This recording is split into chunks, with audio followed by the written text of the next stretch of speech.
তার দেহটাকে নিয়ে নৃত্য করতে লাগলেন। সিদ্ধ বকুলের বিরোধে নৃত্য করতে করতে অবশেষে বিমানে চাপিয়ে হরিনাম করতে করতে সমুদ্রের দিকে নিয়ে গেলেন। নিজে হাতে করে হরিদাসকে স্নান করালেন, নিজে হাতে করে সেখানে সমাধি করলেন। ভক্তরা সবাই তার সঙ্গে হাত লাগালেন, হরিদাসকে সেখানে বসালেন, মহাভোগের আয়োজন করলেন। ভোগ নিবেদন, ভোগ দুই রকম, সাধারণ ভোগ আর একটা মহাভোগ। মহাভোগ মানে যে ভোগ আর কখনো ফিরে আসে না, আর যে ভোগটা মহাপ্রসাদ হয়ে ফিরে আসে সেটা সাধারণ ভোগ। মহাভোগ সে ভোগ কখনো ফিরে আসে। হরিদাসকে ভোগ দিয়ে দেওয়া হলো, দিয়ে সুন্দর ভাবে কাপড় দিয়ে শরীরটাকে ঢেকে দেওয়া হলো, চারিদিক থেকে পানি দিয়ে তাকে সুন্দর ভাবে ঢেকে দিয়ে ভোগটা দেওয়ার পরে আরতি করে আরতি করে সুন্দর ভাবে তাকে জগন্নাথের দিকে মুখ করে দিলেন। জগন্নাথের দিকে মুখ করে তাকে বসিয়ে দিলেন, আরতি করে সুন্দর ভাবে পানি দিয়ে সুন্দর একটা মন্ত্র দিয়ে চারিদিকে বাঁশের বেড়া দিয়ে ঘিরে দিলেন। সেখানে লোক রেখে দিলেন, এখানে হরিদাসকে আরতি করবে, ভোগ দেবে, পুজো করবে, সন্ধ্যা এখানে তার সেবার ব্যবস্থা করবে। আর যারা যারা হরিদাসের সমাধিতে অংশগ্রহণ করেছে, কেউ পানি খুলেছেন, কেউ পানি চাপা দিয়েছেন, কেউ হরিনাম করেছেন, কেউ স্নান করিয়েছেন, কেউ সঙ্গে সঙ্গে এসেছেন, অংশগ্রহণ করেছেন, প্রত্যেকেই কৃষ্ণ ভক্তি লাভ করবে। আদি হইতে সমুদ্র মহাতীর্থ, এমনকি সেই বিশাল সমুদ্র মহাতীর্থ ক্ষেত্র হয়। হরিদাসের মধ্যে একজন সিদ্ধ বৈষ্ণব, সিদ্ধ ভক্ত যে সমুদ্রে স্নান করেছে, গোটা সমুদ্রটাই মহাতীর্থ হয়ে গেল। এইভাবে মহাপ্রভুর কথা মতো হয়তো পর্যন্ত আমরা সেই সমুদ্রকে মহাতীর্থ জ্ঞানে জানি। আমরা পুরীতে গেলে সমুদ্রে চান করা হোক বা না হোক, সমুদ্রের জলকে আমরা অবশ্যই মাথাই। যেহেতু হরিদাসের মতো সিদ্ধ মহাপুরুষের দেহ স্নান করানো হয়েছে, মহাপ্রভু এই জলকে স্নান করেছেন এবং ভক্তদেরকে স্নান করিয়েছেন, তাদের মহাতীর্থ। সব ভগবান তার ভক্তের জন্য এতখানি কষ্ট করছেন। তারপরে আমরা কি করলেন, ওখান থেকে ফিরে এসে মন্দিরে চলে আসলেন। মন্দিরে চলে এসে আশ্রয় করতে দাঁড়ালেন। কি দাঁড়িয়ে কি বলছেন, এখন নগরবাসী তোমরা এত ভোগ নিয়ে চলে যাচ্ছ, আমার হরিদাস দেহ ত্যাগ করেছে, আমার হরিদাসের একজন মহোৎসব করবো। এখন নগরবাসী তোমরা কিছু কিছু ভোগ, এই কিছু কিছু মহাপ্রসাদ আমাকে ভিক্ষা দাও। আঞ্চলিকে ভিক্ষা করছে ভগবান, কিছু কিছু মহাপ্রসাদ আমাকে ভিক্ষা দাও, আমার হরিদাসের মহোৎসব করবো। মহাপ্রভু শিববারে দাঁড়িয়ে ভিক্ষা চাইছে, সেই সিদ্ধ বলতে চলে গেলেন, গিয়ে সেখানে বিরাট ভাবে মহোৎসব করলেন, নিজে হাতে করে পরিবেশন করলেন। ভগবান কিরকম ভগবান, ভক্ত বৎসল ভগবান। ভক্তদের বসালেন, বসে বললেন তোমরা আগে বসে পড়ো, আমার হরিদাসের আজকে মহোৎসব, আমি নিজে হাতে করে পরিবেশন, সে নিজে হাতে করে মহাপ্রভু পরিবেশন করতে লাগবে। অবশেষে শেষকালে উনি প্রসাদ গ্রহণ করার পরে যখন বিশ্রাম করছেন, তখন বলছেন, তখন মহাপ্রভু একটি কথা বললেন, আজকে হইতে পৃথিবী হইল রত্ন শূন্য, আমার হরিদাস চলে গেছে, পৃথিবীটা মহামূল্যবান রত্ন হারিয়ে ফেলেছে। হর্ষের বিষাদের প্রভু বিশ্রাম করে দাও। হর্ষ বিষাদ মানে হাসি, কান্না, কিছু সুখ দুঃখ সব নিয়ে এই পুস্তকের আবির্ভাব তিরোভাব। একজন বাড়িতে একটা ছেলে জন্মালে আমরা আনন্দ করি, কুলুধ্বনি, শঙ্খধ্বনি, জয়ধ্বনি ফুলমালা ছিটায় ঠাকুরের মন্দিরে গিয়ে ভোগ দিতে যায়, কত আনন্দ পায়।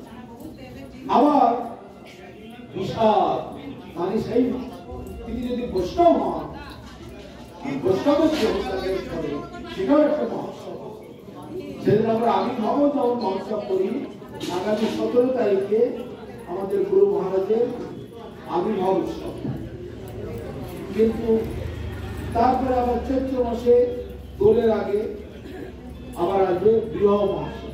দুটোই আমাদের কাছে মহোৎসব।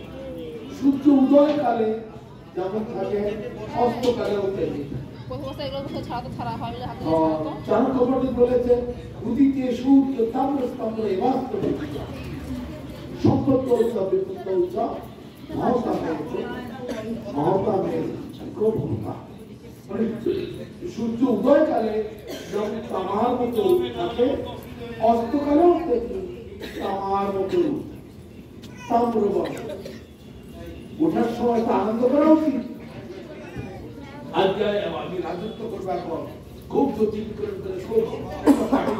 কেমন লাফালাফি করে, কিন্তু এটা হেরে যায়, তখন মাথা বুক টুকে পড়ে যায়। সেরকম নয়, মহান ব্যক্তিগণ মানে সুখেও যেমন থাকবে, দুঃখেও তেমন। এই হচ্ছে মহান ব্যক্তিগণের স্বরূপ। সুখে দুঃখে সবাই চিন্তা লাভালাভ প্রয়োজন, সুখে এবং দুঃখে সমানভাবে থাকবে। সেজন্য সূর্য উদয় কালে যেমন তাম্রবর্ণ থাকে, অস্তকালেও তেমনি তাম্রবর্ণ। তো মহাপ্রভু হরিদাসকে নিয়ে কত আনন্দ করেছেন। আবার হরিদাসের নির্যান কালেতে একটু বিরহ প্রকাশ করেছেন, হর্ষে বিষাদে কোনো বিশ্রাম হরিদাসের স্বীকৃত করার পরে হাসি একটু কান্না দুটো দিয়ে এইভাবে তো ভগবান তার ভক্তের বিরহ বেদনাটা এমন ভাবে জগৎকে শিখিয়ে গেছেন যে আমাদেরকে এটা মাথায় রাখতে হবে। বৈষ্ণবদের ভক্তদের শেষকৃত্য কিভাবে আমরা করব, শুধু তাই নয়, আজীবন যেভাবে আমরা করবো মৃত্যুকালটা শেষই হবে। তবে আপনারা শুনলেন জ্ঞান বাপি সরকার ভাবন কালে বানাও মৃত্যুকালে যে যেমন চিন্তা ভাবনা করতে বলবে, মৃত্যুর পরে সেইটাই তার প্রাপ্তি লাভ। তার মৃত্যুর সময় কে কি করবে?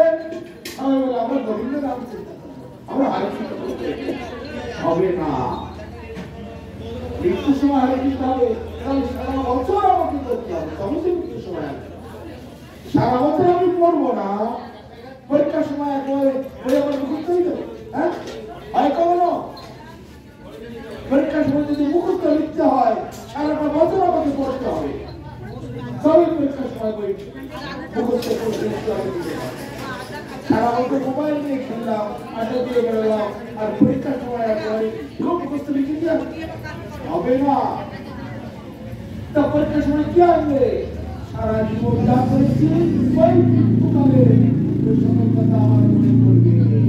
আমার ছেলে মেয়ের কথা, আমার নাতি পুতির কথা, আমার টাকা পয়সার কথা, আমার বিষয় আশয়ের কথা, আমার মান সম্মানের কথা, আমার গাড়ি বাড়ির কথা, আমার যে সকল জল বিষয়কে আমি বেঁধেছিলাম সেই সকল বস্তুকে আমার বারবার মনে পড়বে।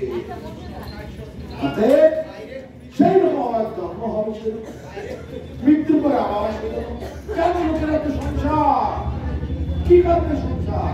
পূর্ব জন্মেতে ওই সংসার নিয়ে গেলেন, সংসার সংসার করে পিছিয়ে গেল কাল, লাভ না হইল কিছু, ঘটিল জঞ্জাল। কিসের সংসারে ছায়াবাজি প্রায়, ইহাতে মমতা করি মিঠা দিন যায় মিশা থেকে রাত্রিকালে নিদ্রে, আর নাম কিন্তু রাধা কৃষ্ণের চরণা। কৃষ্ণ ভজিবার সংসারে আইনু, আর মিশে মায়ায় ভক্ত হয়ে বৃক্ষ সময় ফল দিতে পুত্র কন্যা ডাল ভাঙি পড়ে, আর কাল রূপে সংসারেতে পক্ষ বাসা, মহাকাল রূপে সংসারেতে বাসা। আর ওই মহাকালের গ্রাসে আমাকে চলেছিল। সেই জন্য সময় নষ্ট না করে জীবনের এক মুহূর্ত সময় যদি যায়, কোটি কোটি মুদ্রা দিলেও পাবে না তাহার। সেই জন্য সময় নষ্ট না করে সবাই সদ্গুরুচরণ আশ্রয় করে হরিনাম করতে থাকো, একাদশী পালন করো, ঠাকুরকে ভোগ দিয়ে সংসার ভোগ দিয়ে মহাপ্রসাদ সেবা করো, তারপরে নিজের সংসারটাকে কৃষ্ণ সংসার বানিয়ে নিই। এই হলো আমাদের এই মহৎ কার্যে মহৎ অনুষ্ঠানের এই শেষ কথা।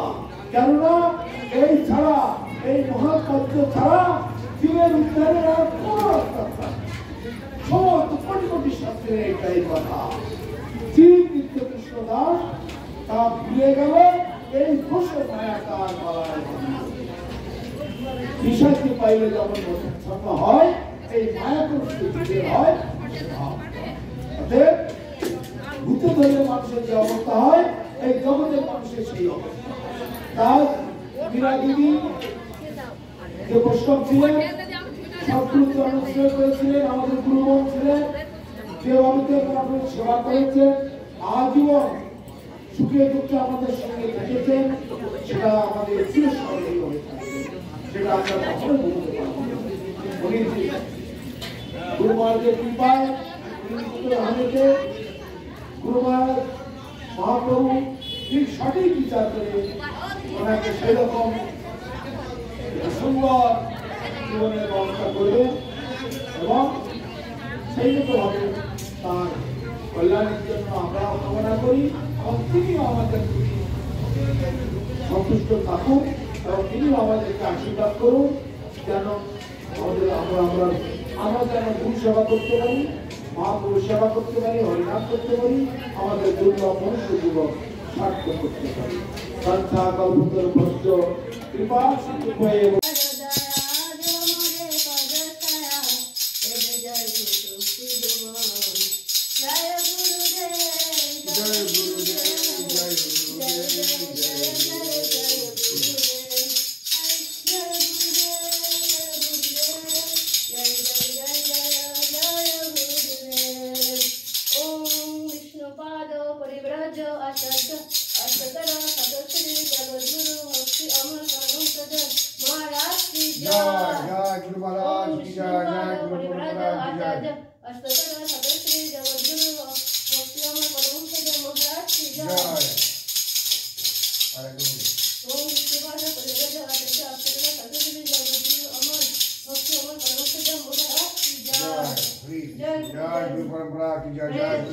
हरे कृष्णा कृष्ण कृष्ण हरे हरे राम राम राम हरे जय श्री राधे।